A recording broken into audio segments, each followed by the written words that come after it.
Lovely to see you. Good to see you. I feel like it's a deja vu. It is. We've been here before. Yes. So, listen, you are playing this character that is legendary in the world of Asimov. What would you describe as his philosophy in season three? The Mule or Asimov? The Mule. Or the Mule.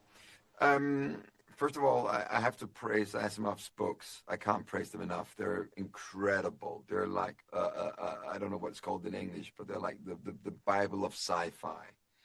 Um, how can I describe the Mule in season three? Chaotic, ruthless, devastating, insecure, wants to see the world burn, want him to rise from the ashes, a world that he controls. A classical villain. So, what aspects of the villain part were you really excited? Like, was there something that you hadn't seen in villain before? Yeah, the innocence to him. A guy who's never had a childhood, a guy who's always been considered misunderstood, never really felt any love.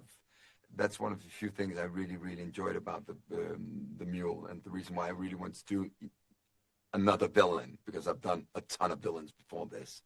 Um, that's also the reason why I thought that I was inspired by two books. I was inspired of Asimov, of course, because he introduced the Mule, but I was also inspired by another French book, a French book called Le Petit Prince, The Little Prince, by Saint-Exupéry. And it's the reason why I'm mentioning that one is that it's a story about a little prince who's isolated on a planet, whose best friend is a rose that he keeps in a little glass box.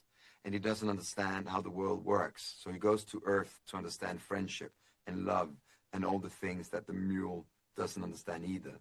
And it's a kid's book, but it's perfect for the mule, if you ask me. Wow, Yeah. that makes me see him in a totally different light, now that you put it like that. Um, I was so curious because he's not like a half glass full kind of guy.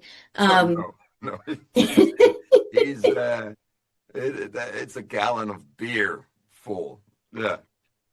so if the mule had a motivational poster on his wall, what do you think it would say?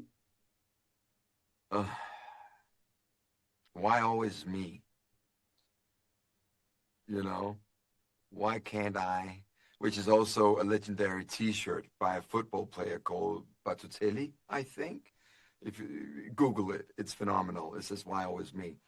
I think the mule. No one's born a villain. You know that. No one just wakes up one morning and I'm like, I'm going to be evil today and I'm going to burn the world down to the ground.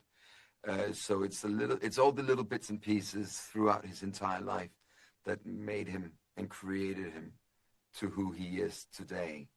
Um, I thought it was very important. We got much more nuances into him, so he's not just evil, but he also feels misunderstood, misrepresented, and and not loved enough. And if you've seen the episodes you guys have been given, you'll see that he loves it, but he's also like very childish in his approach to the other people, not only in his the way he speaks or talk or how he acts, but also in how he perceives the world and himself.